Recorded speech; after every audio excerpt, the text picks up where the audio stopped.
Gather round, my friends. I'm Elias Roberts, and tonight I have saved a very special story for you. Pull your chair a little closer to the fire. Here in Boquete, once the sun dips behind the Baru volcano, the mountain air turns cool and quiet, the kind of night that makes the warmth of a hearth feel like a gift. The geisha coffee is steeping, the logs are crackling, and I want to take you somewhere very far from here. We are going to Australia. Most people picture kangaroos and coral reefs and Sydney Harbor, blazing on New Year's Eve. And all of that is real and beautiful. But what most people don't know is what Australia was before all of that. Before it was beautiful, it was a punishment. And the people who turned that punishment into a nation, the true founding mothers of one of the most vibrant countries on earth, were women the world had decided to throw away. Let me take you back to England in the 1780s. London was a city of cruel contrasts. Men in powdered wigs rode to the opera on one side of the street, while on the other, a darkness that is hard for us to imagine today. Poverty so savage that a family might go days without bread. Children as young as 6 picking pockets just to survive. And the law had no patience for the poor. You could be sentenced to death for stealing a handkerchief. The prison's rotting ships called hulks, moored in the Thames, were overflowing with disease. After 1776, when the American colonies declared independence, Britain lost its main destination for shipping away convicts. The hulks filled beyond capacity. The government needed a solution. They looked at a map. Their eyes fell on a wild, unknown land at the bottom of the world, charted by James Cook just years earlier, 15,000 miles away. New South Wales. The plan was breathtaking in its audacity.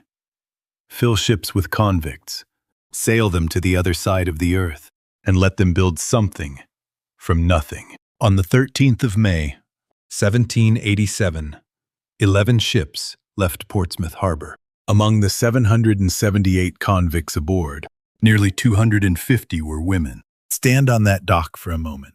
Watch England, even cold, hungry England, disappear behind the horizon. Most of those women would never see it again. The voyage would take 252 days through Atlantic storms and the fury of the Southern Ocean. They weren't hardened criminals. They were women-made criminals by a system with no room for the poor. Tonight, I want to tell you about 3 of them. 3 women whose stories I believe will stay with you long after this fire has burned to embers. Mary Wade was 10 years old when she was convicted. 10. Her crime, stealing a small cotton frock and a linen scarf from another girl. She was originally sentenced to death for a child, for a stolen scarf, before the sentence was commuted to transportation for life. She arrived in Australia barely 12 years old, with nothing and no one. And yet, Mary Wade married. She built a home. She raised a family in a land where everything, the soil, the seasons, the animals, was foreign and unforgiving. She lived to 82 and had 21 children. Today, genealogists estimate that more than 3 million living Australians can trace their ancestry directly back to Mary Wade. 3 million people, doctors, teachers, engineers, artists, all descended from one 10-year-old girl condemned for stealing a cotton frock. If that doesn't take your breath away, I don't know what will. Mary Reibey was 13 when she was convicted of stealing a horse, disguised as a boy, riding across the English countryside under a false name. You can almost picture her, stubborn, clever, burning with a fire no courtroom could extinguish. She arrived in Australia in 1792 as a servant. She married a merchant officer named Thomas Reibey, and when he died young, leaving her with 7 children and a set of debts, Mary did not fold. She took over the business entirely. She expanded it. She became one of the most successful ship owners and merchants in the colony of New South Wales, at a time when women weren't supposed to have ambitions, let alone empires. By the time she died in 1855, Mary Reibey was one of the wealthiest and most respected figures in Australian society. Today, her face graces the Australian $20 note, a convicted horse thief, on the currency of a nation. I find that deeply, wonderfully right. And then there is the story I love most of all. Mary Bryant was 22 and pregnant when she arrived on the First Fleet. Convicted of highway robbery, she gave birth to a daughter, Charlotte, somewhere in the middle of the Atlantic Ocean. Life in the early colony was brutal. The soil was poor. Food ran out. The period from 1788 to 1792 is known in Australian history simply as the starvation, and Mary Bryant decided she had had enough. In March of 1791, she gathered her husband, her 2 small children, and 7 other convicts. They stole a fishing boat, a compass, and some provisions, and in the dead of night, they slipped away from the settlement and sailed north. For 69 days, they crossed 3,200 miles of open Pacific Ocean, through storms, through scorching heat. With one compass and an iron will, they made it to Timor.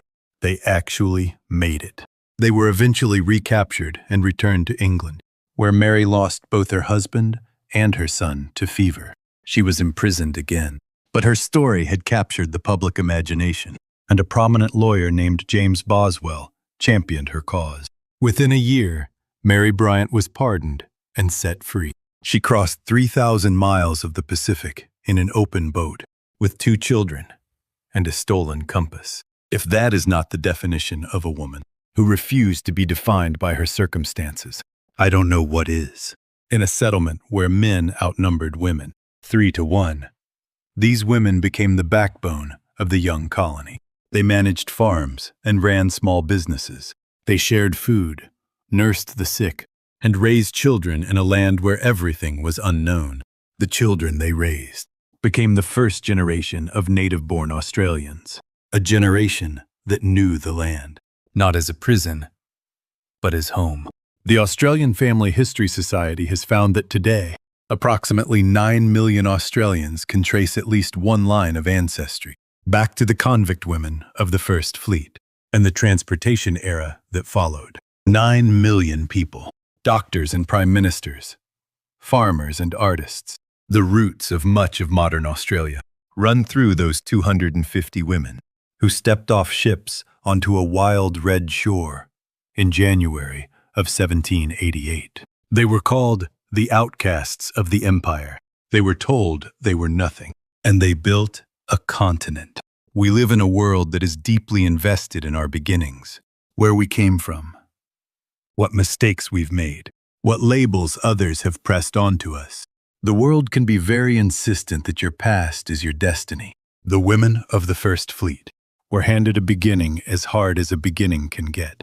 Unjust sentences, a voyage to the edge of the known world, a landing on a shore with almost nothing. They were not asked if they were ready. They were dropped into the wilderness and told to survive. And they didn't just survive. They planted. They built. They loved fiercely. They even laughed, yes. The historical records note music and dancing in the early settlement, because joy is stubborn that way. They made a home out of nothing, and that home became one of the most beloved nations on earth. So tonight, wherever you are, whether in a comfortable chair or a difficult moment, remember Mary Wade, a 10-year-old convicted of stealing a cotton frock, who became the ancestor of 3 million people. Remember Mary Reibey, who sailed in chains and ended up on a banknote. Remember Mary Bryant, who crossed 3,000 miles of open ocean with a stolen compass and 2 children on her lap. Remember, your beginning is not your end. Sometimes the people the world has thrown away are the very ones who build the next great thing.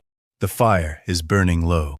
The bouquet night is cool and still, and the stars above the Baru are very bright. I'm grateful you came and sat with me for a little while. Rest well, my friends, until we meet again by the fire.